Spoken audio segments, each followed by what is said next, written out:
दोस्तों जब 1926 में दुनिया का पहला लिक्विड फ्यूल रॉकेट बनाया गया तो ये डिस्कवरी हम इंसानों के लिए एक बड़ी सफलता थी। इस डिस्कवरी ने हमारे लिए स्पेस को एक्सप्लोर करने के दरवाजे खोल दिए थे और आज हम देखते हैं कि 1926 से लेकर 2020 तक रॉकेट टेक्नोलॉजी में काफी हद तक विकास हो चुका है और आगे भी होता रहेगा। आज हमने रियूजेबल रॉकेट बना लिए हैं जो स्पेस में सैटेलाइट को लॉन्च करके वापस अर्थ पर सेफ लैंड करते हैं। ये पॉसिबल हो पाया है लिक्विड फ्यूल रॉकेट इंजन से, जिसमें हम रॉकेट थ्रस्टर की नोजल को कंट्रोल कर सकते हैं और रॉकेट सक्सेसफुली दोबारा लैंडिंग कर लेता है। हमने लिक्विड फ्यूल रॉकेट की मदद से स्पेस में हजारों सैटेलाइट्स लॉन्च की है, इंसान चांद पर उतर पाया है, हमने मंगल ग्रह पर मार्स रोवर को लैंड करवाया है और भी बहुत सारे मिशन में हमने इन रॉकेट्स को यूज किया है। जब 1961 में यूरी गागरिन स्पेस में गए तो ऐसा पहली बार हुआ था जब कोई इंसान स्पेस में पहुंचा था। स्पेस में जाने से हमें सबसे बड़ा फायदा जो होता है वो ये है कि हमारे अंदर जो भी कंसेप्शंस हैं, जो भी धारणाएं हैं, वो बनी है हमारे माहौल से। जिस प्रकार के माहौल में हम रहते हैं उसी प्रकार के हमारे दिमाग में विचार बनते हैं और उसी बेस पर हम किसी चीज के बारे में सोच सकते हैं, जैसे कास्टिज्म, रिलीजियस एंड कल्चर। इन सभी में दुनिया के ज्यादातर लोग अपना जीवन व्यतीत करते हैं। पर जब हम स्पेस में पहली बार पहुंचते हैं और इस विशालकाय ब्रह्मांड को करीब से महसूस करते हैं तब हमें पता चलता है कि हम सब एक ही हैं। अर्थ पर रहने वाले सभी जीवों में एक ही प्रकार की ऊर्जा दौड़ती है और हमें अपना एग्जिस्टेंस का पता चलता है कि हम असल में क्या हैं। आज की इस वीडियो में हम बात करने वाले हैं ऐसी टेक्नोलॉजी के बारे में जो आपको स्पेस में ले जाएगी और आप दुनिया को एक अलग ही नजरिए से देख पाओगे। तो चलिए वीडियो को स्टार्ट करते हैं। दोस्तों जिस कंपनी ने स्पेसशिप बनाई है उस कंपनी का नाम है virgin galactic. Virgin galactic operation के लिए 2005 में स्टार्ट हुई और कंपनी ने $250 मिलियन इन्वेस्ट किए हैं स्पेस टूरिज्म इंडस्ट्री को बनाने के लिए। कंपनी ने दिसंबर 2005 में बताया कि इसके पास पहले 100 पैसेंजर के आवेदन आ चुके हैं जो स्पेस में जाने के लिए तैयार हैं और सन 2008 में कंपनी को प्रोस्पेक्टिव पैसेंजर से डिपॉजिट हुए $31 मिलियन। वर्जिन गैलेक्टिक ने 2008 की शुरुआत में स्पेसशिप का टेस्ट करने और 2009 में कमर्शियल फ्लाइट स्टार्ट करने की योजना बनाई थी, पर जुलाई 2007 में स्केल कंपोजिट्स में एक एक्सीडेंट ने इस शेड्यूल को डिस्टर्ब कर दिया। रॉकेट इंजन में ऑक्सीडाइजर के फ्लो की नॉन फायरिंग टेस्ट में एक एक्सप्लोजन हुआ और उसमें 3 टेक्नीशियन की मौत हो गई और दूसरे 3 वर्कर घायल हो गए थे। इसके बाद 2010 में कंपनी ने फ्लाइट को टेस्ट करना शुरू किया। दोस्तों इस स्पेसशिप का नाम है SS-2 यानी स्पेसशिप 2 और इसको एक एयरक्राफ्ट से लॉन्च किया जाता है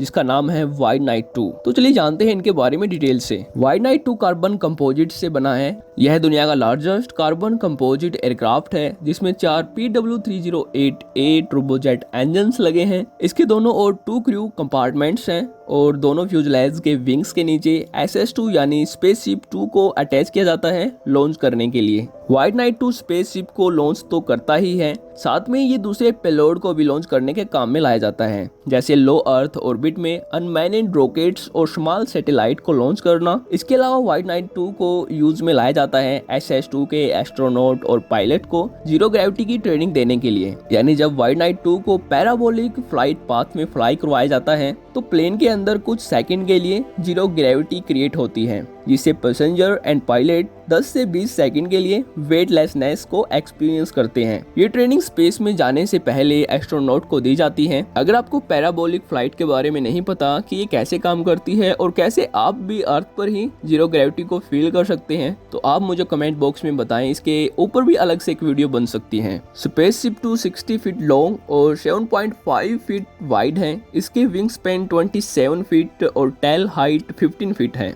यह 6 पैसेंजर और 2 पायलट को कैरी कर सकती है। Passenger cabin 12 feet long and 7.5 feet wide है, जिसमें पैसेंजर आसानी से जीरो ग्रेविटी में फ्लोट कर सकते हैं। इसमें पैसेंजर को स्पेस सूट पहनने की कोई जरूरत नहीं होती क्योंकि इसका कैबिन फुल्ली प्रेशराइज्ड है। इसको पावर देने के लिए एक हाइब्रिड रॉकेट मोटर लगी है। हाइब्रिड इसलिए क्योंकि इसमें liquid fuel rocket engine and solid fuel rocket engine दोनों को कंबाइन करके इसका इंजन बनाया गया है और इसमें लगा है फेदर मैकेनिज्म जो इसको और एडवांस बनाता है। दोस्तों फेदर मैकेनिज्म का मतलब ये है कि इसके विंग्स को अप और डाउन में रोटेट किया जाता है। जब स्पेसशिप री एंट्री करता है तो तब इसके विंग्स को अपवर्ड अपवर्ड पोजीशन में प्लेस किया जाता है। यह पोजीशन ड्रैग को प्रोड्यूस करती है और स्पेसशिप अर्थ के एटमॉस्फेयर में स्लो हो पाता है। जब यह स्पेसशिप 100 किलोमीटर के एल्टीट्यूड पर पहुंचकर वापस अर्थ की ओर मूव करती है तो इसके इस पाथ को बोला जाता है sub orbital flight. Sub orbital flight एक पैराबोलिक फ्लाइट पाथ में फ्लाई करती है, जैसा कि आप यहाँ देख सकते हैं। इसको हम ऑर्बिटल फ्लाइट नहीं बोल सकते क्योंकि यह किसी ऑर्बिट में फ्लाई नहीं करती है,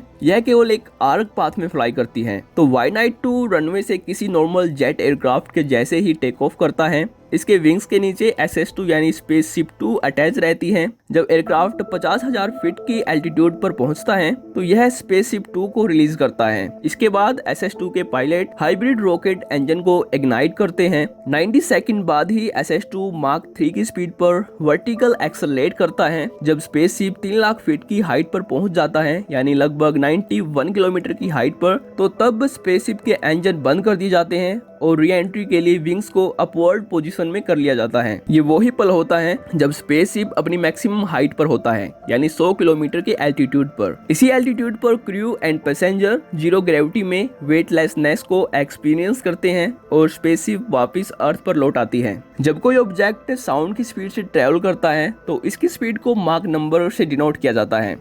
एग्जाम्पल के लिए अगर एक एयरक्राफ्ट साउंड की स्पीड से फ्लाई कर रहा है तो इसको हम 1 माक की स्पीड बोल सकते हैं। 1 माक इज इक्वल टू होता है 343 मीटर पर सेकंड की स्पीड के बराबर, यानी साउंड की स्पीड के बराबर। अगर एयरक्राफ्ट 3 माक की स्पीड से फ्लाई कर रहा है तो इसका मतलब यह हुआ 343 into 3 is equal to 1029 metre per second की स्पीड से फ्लाई कर रहा है। दोस्तों, अगर मैं आपको यहाँ पर एक फैक्ट बताऊं तो वो ये है कि यूनाइटेड स्टेट अमेरिका में जो लोग 2,64,000 फीट की हाइट पर फ्लाई कर लेते हैं उनको एस्ट्रोनॉट का पद दिया जाता है और फेडरल एविएशन एडमिनिस्ट्रेशन पैसेंजर को एस्ट्रोनॉट का बैज भी दे सकता है। वर्जिन गैलेक्टिक ने 2005 में पैसेंजर की बुकिंग स्टार्ट कर दी थी और जो कोई भी फी पे कर सकता है और स्पेस में जाने के लिए एक फिजिकल टेस्ट में पास हो लेता है तो वह स्पेस ट्रैवलिंग के लिए जा सकता है। वर्जिन गैलेक्टिक की वेबसाइट से आप टिकट बुक कर सकते हैं और हमें यहाँ से ये साफ समझ में आता है कि फ्यूचर में स्पेस टूरिज्म इंडस्ट्री काफी ग्रो करने वाली है और हर किसी को स्पेस में जाने का मौका मिलने वाला है, पर इसके लिए कुछ कंडीशंस को पूरा करना होगा। दुनिया के मैक्सिमम बिलियनियर जानते हैं कि स्पेस टूरिज्म फ्यूचर में एक नॉर्मल बात होने वाली है और हर कोई स्पेस में जाना चाहेगा। इसलिए अभी से ये बिलियनियर स्पेस ट्रैवलिंग के लिए अपने खुद के व्हीकल्स एंड स्ट्रक्चर तैयार कर रहे हैं, जैसे इलोन मस्क जो पहले से ही स्पेसएक्स में काफी ज्यादा ग्रोथ ले चुके हैं।